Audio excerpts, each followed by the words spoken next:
impact. Today we have Mr. Prasath P, an HR at SHRM. We welcome you, sir. Thank you. So, how you felt the college environment, sir? Basically, I want to start. So far good. Just seen the entrance, so a lot of enthusiastic kids waiting on both sides, welcoming me. And looking forward to our engaging session, which is next. So, we are known for being a very big corporate tie-ups, and core engineering is basically our motto. And moreover, we have a lot of startups in our campus. So, a startup, from our conversation, I want to go with it. A startup is something like we have to speak with immaculate thoughts and very strong leadership qualities. What's your thought on it, sir, for the future generation, how they want to go into those playgrounds without failing ourselves? Yeah. See, I think since you used the word failure, so failure is for sure, right? It's given in whatever you do. I'm sure you would have failed all these years, and I can guarantee you will fail in future as well. But I think the important aspect for a startup is to how do you get up from the failure. Right? Today, with the kind of atmosphere we're in, there are a lot of startups which are coming up and brilliant ideas, right? And most of the startups, I would say, only 20-25% of the startups go on to do a business, and in that, only 10-15% of the startups succeed on a sustainable manner. So what happens is that people fear of failure is a very bad thing, right? I think from childhood we've been told that failure is a stepping stone for success, right? It really is. I think failure gives a lot of learnings. I think you as an entrepreneur or as a startup, if you are really wanting to get into startup, you need to understand that failure is very temporary. Right? There's nothing called failure. Either you win or you learn. So it's only two ways. So you should have that mindset. Then you will have a lot of obstacles. While the government has given a lot of benefits, it's made some of the process very simple. But as a person, you need to be really, thinking of any of these setbacks. You should think anything as a setback and not as a failure. And the learnings that you get, and keep doing what you're doing. Right? If you're really passionate about that startup, that will come someday. It will have obstacles. You should step forward and move on. Right? And don't get bogged down because there is a competitor who's doing better than you, and your product is not as good as the competitor. Right? There's no good or bad. It all is an idea. And so, for your question, I think if you want to become an entrepreneur or a startup, your technical knowledge is given, right? You will have to have that technical knowledge. You need to have that technical edge over others. That's a given. Other than that, I think the main quality you need to build is how can you succeed? Keep your idea flowing in spite of the setbacks. Right? That's very important. You need to have that positive mindset and don't rest until you get your startup up and running. So I have to keep my failures as experiences. Yeah. You just learn, right? You don't fail. Okay, sir. So moreover, as being in the HR, you be interviewing a lot of bunch of students from core engineering or whatever IT sector is and all. So how does the interview go, sir? Because how it is being selected, a person is worthy for that particular place. Because not everyone has the same CVs. We have all the criteria adjusting to it, all the impactful to this environment. But how this one particular person is unique from the rest as you pick up for them.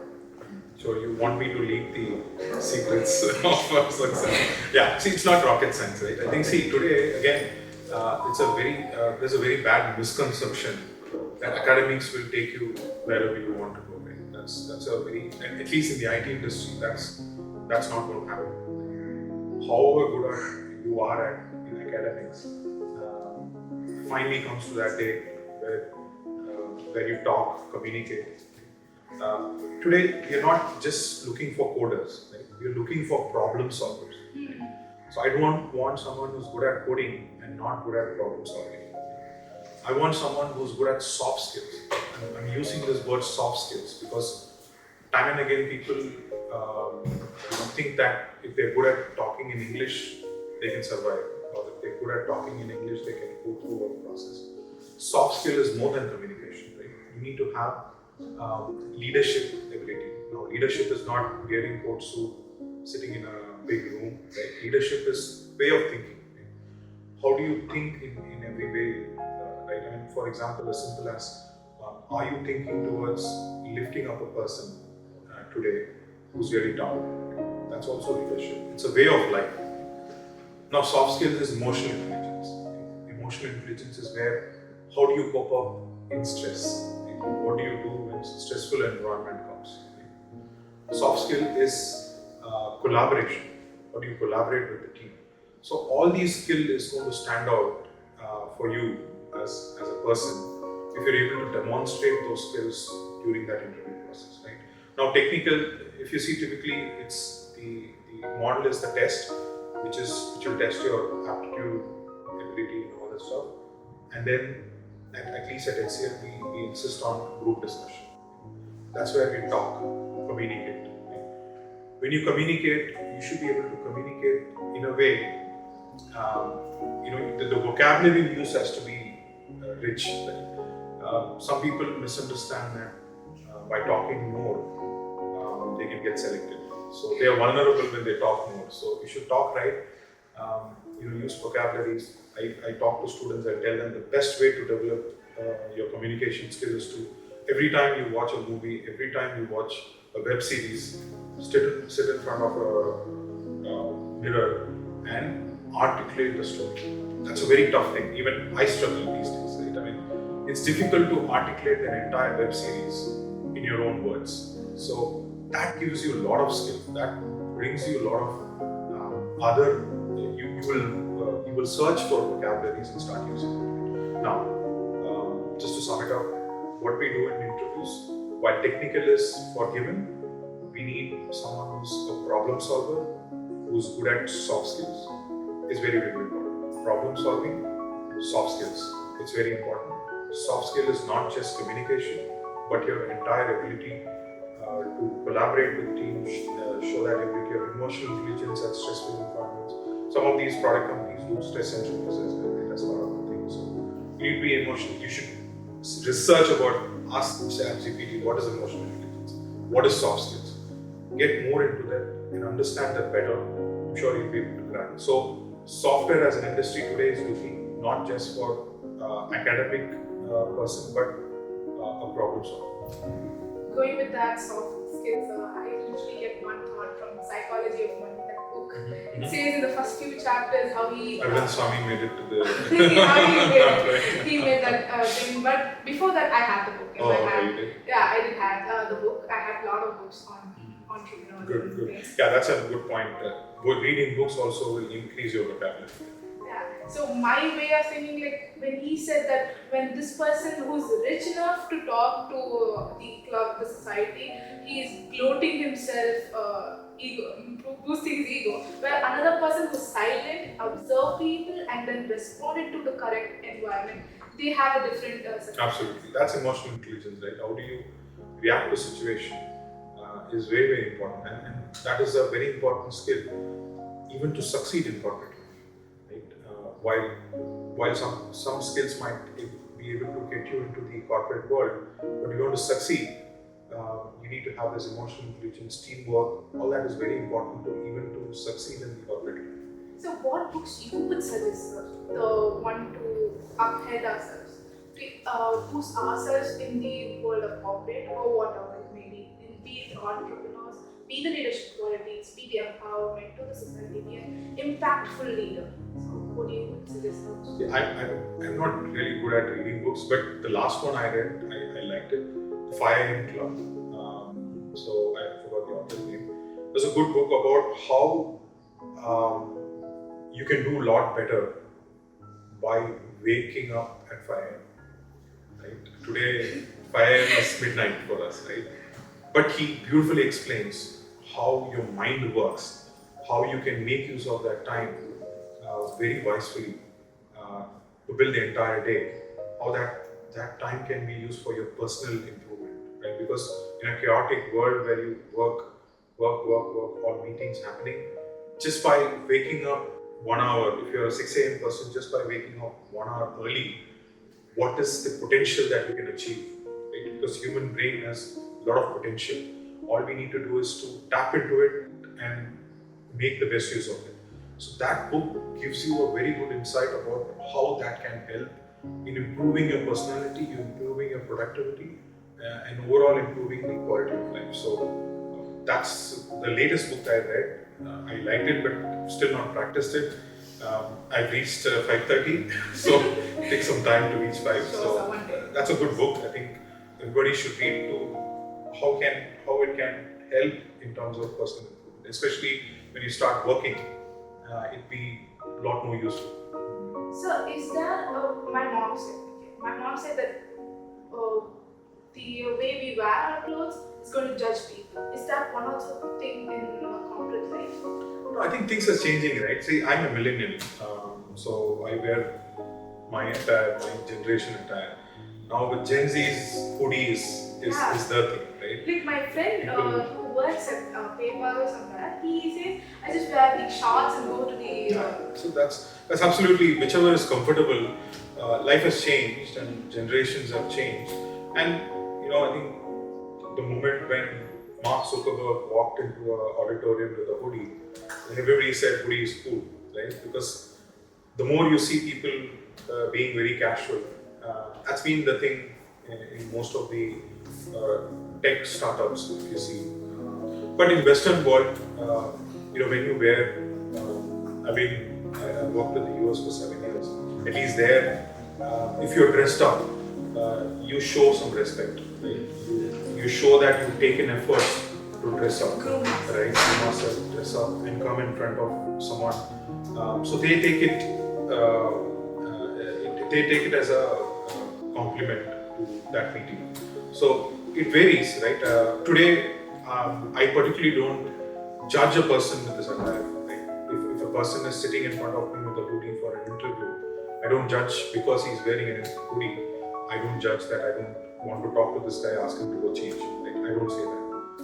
I take him as what he is and do it. But when you come to a corporate life, that's a different story, right? I think there you can't take things for granted. Maybe Googles of the world might have that culture, but every organization has its own culture, will have its own dress code, and they want people to come in a certain way so that it's professional, not only for the company, the colleagues, but also the client who's listening. Right? Some European clients might come, they're very particular about dressing up. Right? They won't take it lightly. A US client might not mind about it, but since you're working in 60 countries, we have multiple clients visiting, we want to be neutral to them and do that. So dressing up is part of showing respect to the other person who's going to meet you. It always gives that impression. Now I see, I'm happy today all you guys are dressed up, right? And it shows that you care and you came with some preparation rather than someone in hoodie. And I don't blame the person coming in hoodie, that's fine, that's the generation. I'm fine with that as well. Being neutral is good. Yeah, it is good, good to not to take things for granted. It's doing good, but it doesn't give an inch. That's what I'm saying. All its talent. So today's world has been pressurizing a lot because digitally wise, technology wise, and everything has been immensely gone very fast forwarding. Once ChatGPT came in 2000, it was like a blast to the human brains for us to what our situation, our thing would be. So over 60 countries, as you said, sir. Is it like as an HR, you would be having a pressurized environment for the product has been going on, off, or it's been dismantled, whatever happens in the middle ongoing? Yeah, I mean, see, pressure is something you need to you'll get used to it as well. So it is very important, right? I think we are all working against time, right? Every client would want things to be happening on time. They have their own responsibility for their customers to deliver on time. So that is always there. I think the key is how do you balance it, right? I think in a world where everything is fast, You need to find ways to balance it. And that's why I found this 5 AM club book very interesting. How by gaining 1 hour more, how can you make things better for you in life? So you should always find ways to find that balance. Right? It's important. Today there's a misconception that work-life balance is like 8 hours of work, then it's work-life balance. Not that, right? I think work is one and life is another, right? Yeah. What do you do in life? You just don't go sit in front of a TV and then binge watch some movies and that's life. Life is more than that. I think you need to get that practice. Like you should chase your passion finally. Right? If you are passionate about something, start chasing it. That brings you a lot of peace of mind, right? Even though you're working in a pressurized environment, the brain acts differently if you're passionate about something, right? So you in a day you just come out of a stressful day of work, your boss is shouting at you and he's given 10 items to do, right? There's 10 items. If 5 things are something which you're passionate about, then your brain acts differently for those 5 items. It doesn't see it as a work. It sees as an opportunity to learn. Then the 10 becomes 5. Right? So then it's easy for you. So I think that way, I think you should train your brain in a way that first of all you do what you're passionate about. Just don't do because you have to do a job. You do a job. If you're passionate about coding, then you become a coder. If you're passionate about teaching the chatbots, creating those machine languages, be a machine engineer, an AI engineer. If that is taken care of, then pressure is something which is relative. Like pressure is only relative. Only if you are forced to do something you don't want to do, then you buckle to pressure. If you feel that, see today, all the industry, at least in Excel, we are largely allowing people to pivot. We're saying that you spend 1.5 years in a job, in a role, you move on to another role, so that you do what you're passionate about. Not everybody gets that first role, a dream role. Right? Yeah. You'll have to go enter into a company, do what is given, and then gradually move. Right? So that's what you need to look at. So pressure is for sure it's given. You should find ways to balance it. Sorry, as you said, pressure, I think it's not finding passionate. What are we passionate about? So what are you passionate about apart from HR? I'm an engineer, okay? So I was not passionate about engineering. I hated engineering. I just did because my dad wanted me to do engineering, and apparently I was the first engineer in my family. So I finished that, and I was very passionate about talking to people. But then I didn't realize that passion until college. Passion is a very complicated word. To figure out what is your passion itself is a big complex thing. So you need to do a crash course on that. But it will strike you, right? It will strike you when it matters. So I did my engineering and finished it. Then I went on to do some random jobs.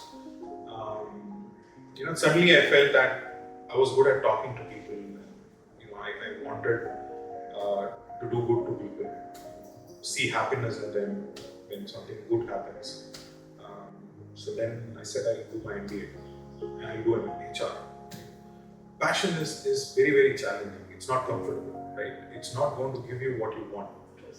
I did my engineering, all my marketing friends were placed in campus. I was not placed. Right? It's tough.